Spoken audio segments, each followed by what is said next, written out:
এগুলি কি সওয়াবের কাজ, রসুলের তরিকা, না রসুলের তরিকা ছাড়া কোনো ভিন্ন তরিকা? এই কথাটুকু শুধু জানবো আজকের আলোচনায়। আমাদের মিলাদের ওপর অনেক আলোচনা আছে। আমাদের দেশের মানুষরা বলে মিলাদ পাঠ হচ্ছে, আজকে অমুকের বাড়িতে কি হবে, মিলাদ কি হবে, মিলাদ পড়া হবে বা মিলাদ পাঠ হবে, তাই না? মিলাদ পাঠ হবে। মিলাদটা পাঠ করার জিনিস না, মিলাদটা পড়ার জিনিস না। আপনাকে যদি আমি বলি যে এই কিতাবটা খান আপনি, তাহলে আপনি কি বলবেন? কি বলবেন আপনি? হয় আপনার সাথে আমি রহস্য মজাক করছি, আপনাকে উপহাস করছি, আর না হলে আমি পাগল হয়ে গেছি, ঠিক না? দুইয়ের এক। হয় আমি মস্তিষ্ক বিকৃত, সেই জন্য ভুল বলছি, হোঁশ দিশা নাই যে কি বলছি আমি, আর না হলে আপনার সাথে আমি ঠাট্টা মজাক করছি, ঠিক কিনা? কিতাবটা খাওয়ার জিনিস না। যদি বলে কিতাবটা পড়ুন, মানে পড়েন, আপনি রিডিং করেন, কিতাবটা নিয়ে যান, আপনাকে দিলাম, এর দ্বারা উপকৃত হবেন, ঠিক আছে, কিন্তু কিতাবটা খান, চলবে? কিতাবটা পান করেন, চলবে? চলবে না, তাই না? তো মিলাদ, মিলাদ মানে কি? ওয়ালাদা ইয়ালিদ থেকে মিলাদ।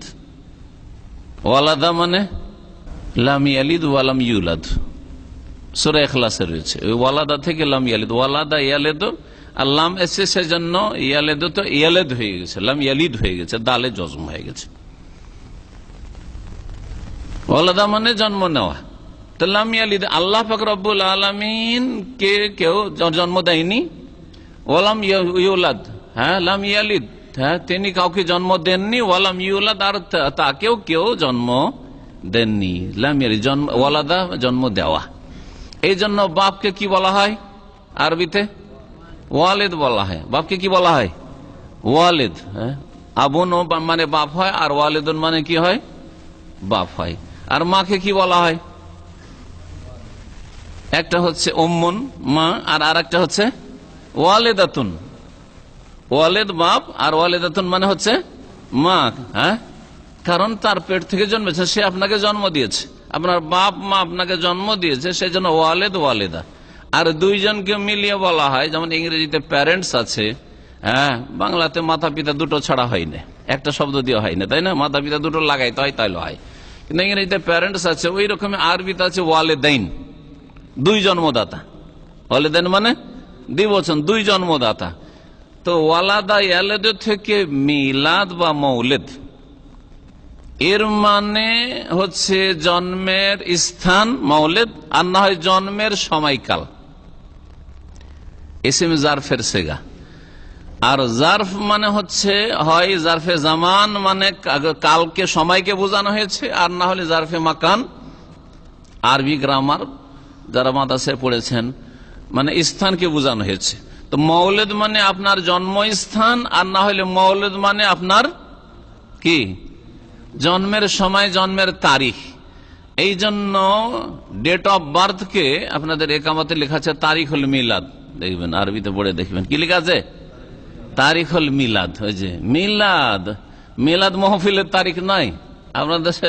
মিলাদ মানে ওই মিলাদ, নবীর জন্মবার্ষিকী। আর এখানে মিলাদ মানে আপনার ডেট অফ বার্থ। তাহলে মিলাদ মানে হচ্ছে জন্মের স্থান বা জন্মের সময়। তো কাউকে যদি বলে আজকে আমাদের বাসায় কি পড়া হবে, মিলাদ পড়া হবে, আরবিটা বলছেন এরকম করে। এখন ওইটাকে তর্জমা করে বলেন তো দেখি একটু, তর্জমা কি বললাম? আজকে আমাদের বাসাতে বা বাড়িতে জন্মের সময় পড়া হবে, জন্মের কালটা পড়া হবে, জন্মের দিনটা পড়া হবে, আর না হলে জন্মের স্থান পড়া হবে।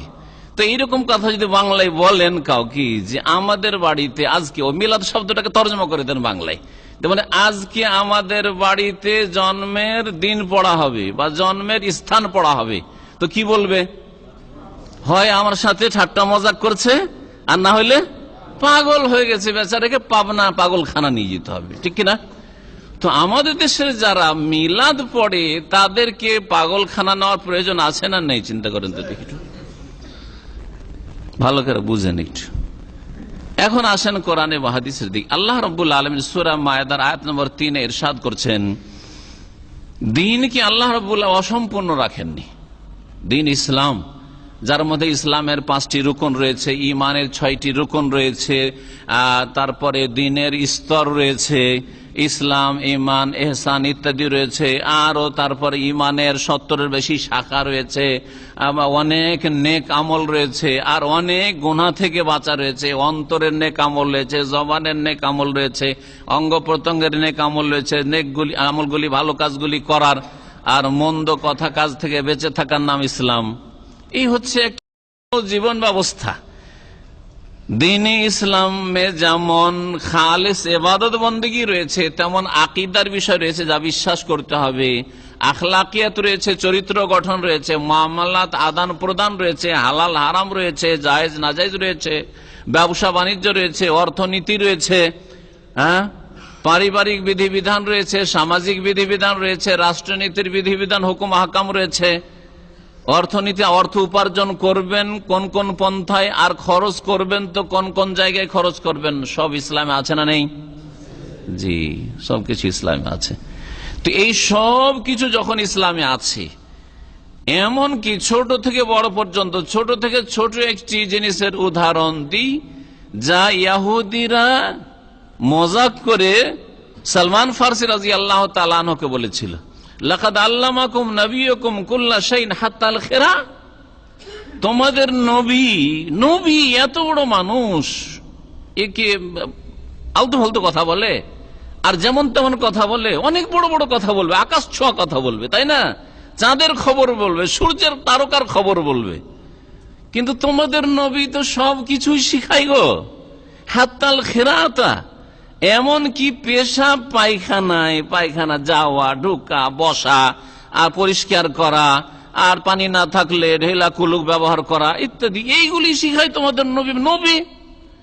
ওর উদ্দেশ্য ছিল নবী সাল্লাল্লাহু আলাইহি ওয়াসাল্লামের মানহানি করা, যে বড় মানুষ এসব ছোট ছোট কথা কেন বলবে, এসব নিকৃষ্ট কথা কেন বলবে। কিন্তু সালমান ফারসি বললেন যে আজাল, অবশ্যই আমাদের নবী আমাদেরকে সব কিছু শিখিয়েছেন। এটা ইসলামের সৌন্দর্য, যে ইসলামে জীবনের কোন একটা ক্ষুদ্র থেকে ক্ষুদ্রতম দিকও ছেড়ে দেওয়া হয়নি অস্পষ্ট। আপনি অন্য ধর্মে যান, অর্থনীতিতে কিছু খুঁজে পাবেন না হালাল না হারাম, কি খাবো আর কি খাবো না, হালাল হারাম ওই বাপ দাদা থেকে যা দেখেছে তাই। ধর্মে কি আছে তা জানেন না। খ্রিস্টানরা শোরের গোস্ত খায়, ধর্মে হালাল না হারাম জানে না। মদ খায় সেজন্য খায়, হালাল না হারাম তা জানে না।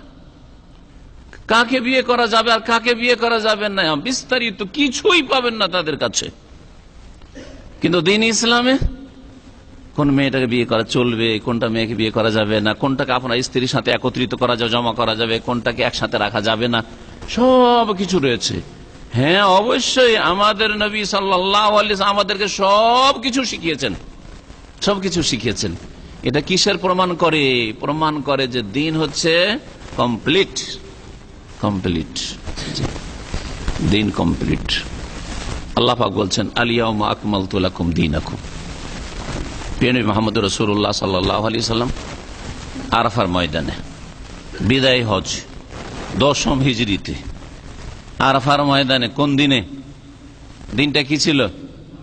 তারিখ হিজরি হচ্ছে 10ম হিজরি, কিন্তু তারিখটা 9 জিলহজ মাসের 9 তারিখ, আরাফার দিন নবী সাল্লাল্লাহু আলাইহি ওয়াসাল্লামের এই বিদায় হজ। এই হচ্ছে একটি হজ তার ইসলামের জিন্দেগিতে, 23 বছরের জীবনে। কারণ তার আগে কাফেরদের দখলে ছিল মক্কা, 8ম হিজরি পর্যন্ত কাফেরদের দখলে ছিল। কাফেরদের দখলেই যখন মক্কা, তাহলে হজ ফরজ হওয়ার কোনো যুক্তি নেই। এমন কিছু আল্লাহ ফরজ করতে পারে না যেখানে ঢুকতেই পারবো না। তাহলে 8ম হিজরিতে মক্কা বিজয় হলো, 9ম হিজরিতে এখনো কাফের মুশরিকেরা ছড়িয়ে ছিটিয়ে আছে, আর ওরা অনেকে ন্যাংটা হয়ে তওয়াফ করে, পুরুষ মহিলা একাকার হয়ে, তারপরে ওরা শিরক করে। সুতরাং এসবকে উৎখাত করতে হবে আর মক্কার চারিদিককে শিরক থেকে আর মুশরিক থেকে পাক পবিত্র করতে হবে। এর জন্য আবু বকর সিদ্দিক রাদিয়াল্লাহু তাআলা আনহুকে এবং নবী করিম সাল্লাল্লাহু আলাইহি সাল্লামের চাচাতো ভাই জামাই আলী রাদিয়াল্লাহু তাআলা আনহুকে দুইজনকে পাঠালেন যে যাও তোমরা এবার হজে যাও, আর হজে গিয়ে মিনায়, মুজদালিফায়, আরাফায় যেখানে যেখানে লোকজনের সমাগম থাকবে সেখানে গিয়ে ঘোষণা করে এসো যে আল্লাহ ইয়াহুজ্জা বাদাল আমে মুশরিকুন ওয়ালা ইয়াতুফু বিল বাইতি উরিয়ানুন। এই বছরের পরে যেন কোন মুশরিক বাইতুল্লাহর হজ করার জন্য না আসে। তার মানে এর আগে মুশরিকেরা